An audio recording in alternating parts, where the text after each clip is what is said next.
So for me, I grew up in a very egalitarian household. My brother was who's a stand-up comedian, Saurabh Pant. He was, he would be put in pink, I would be put in blue. He would bake while I would learn karate, and we were never told that we are different because we're a boy and girl. We were always treated as equals. But now that I have a daughter, a 1 year old daughter, I'm already finding that huge biases creep up into conversation. Just last week, I went to a play school and the didis laid out the toys for the kids, and the girls all were told to go and play with the dolls, and the boys were told to go and play with the cars.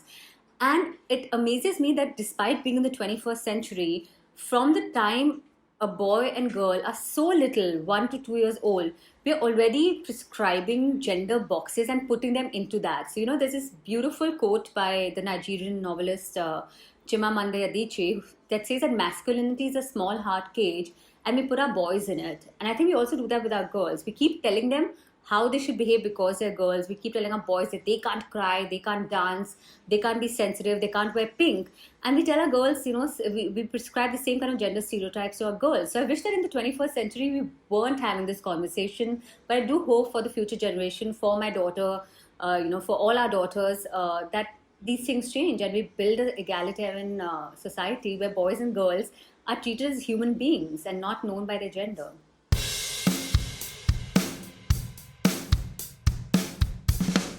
I think it's very sad that we genderize so early. Like when I go to a toy store for my son, the first question they ask you, boy or girl? I'm like, how does it matter? Which are the toys that boys can play and girls can't, or girls can play and boys can't? And it's sad that it's so clearly demarcated that all these sort of Barbie dollish princess and beads and glitters and all kinds of those kind of very so-called sort of feminine things are for little girls, and cars and robots and Legos and all of that. The more sort of left brain things are for boys. And I think that's really dangerous because that's why the world we have today. Because so early the roles have been defined and the fluidity of that goes, and then boys think, oh, to take care of a little child is sort of a girly thing to do. As husbands, as parents, as fathers, they've processed what they've got since their childhood.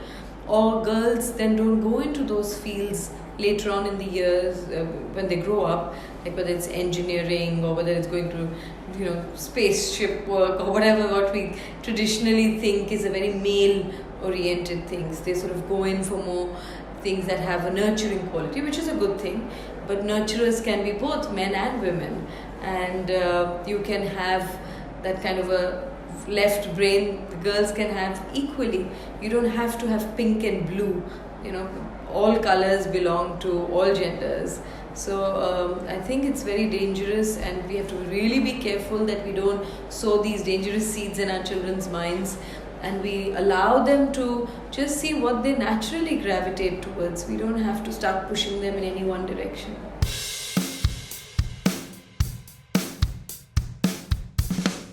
I think what play really taught me when I was a kid was that people you didn't know, boys you didn't know, girls you certainly didn't talk to, when you got together and you played, whether it was a board game or whether it was, we had Dabba Ice Spice, we had Seven Stones, we had building games because I'm a Bombay boy and we just had the building compound and we used to play stuff in the building. We used to play Kings and everybody played together.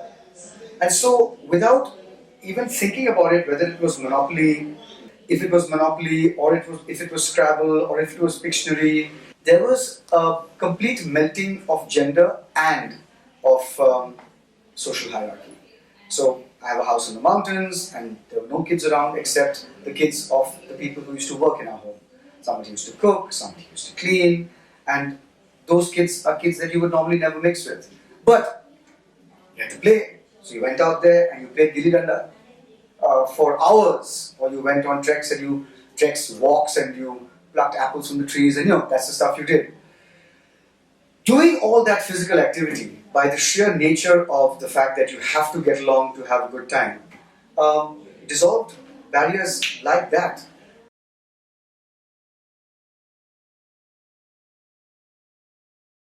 I think that most ingrained gender discrimination doesn't start with children, it starts with the parents. If you ask any adult to ruthlessly look at their own lives, including you and me, you will find that we gender discriminate 10 times a day. It is, we don't even feel it. But one thing is for sure, if the father walks into VT station 2 steps ahead of the mother, the boy who's following them when he grows up will 100% be 2 steps ahead of his wife. So the idea is to first cast the lens inwards and say, am I really gender neutral? Am I not tilting one way or the other before I teach my child? And that comes squarely into the toys you give your children. If you take your mind away from the fact that it's a doll and it's a figure that you can actually imagine and play fantasy games with 3 or 4 figures, then you realize it doesn't have to be He-Man, it doesn't have to be a blonde Barbie, it can be human beings, created as dolls. It can be creatures, it can be extraterrestrials, it can be anything. The idea is you use a figure to activate the child's imagination. So the child can start a dialogue, the child can create worlds, God, I flew to Mars on a paper plane.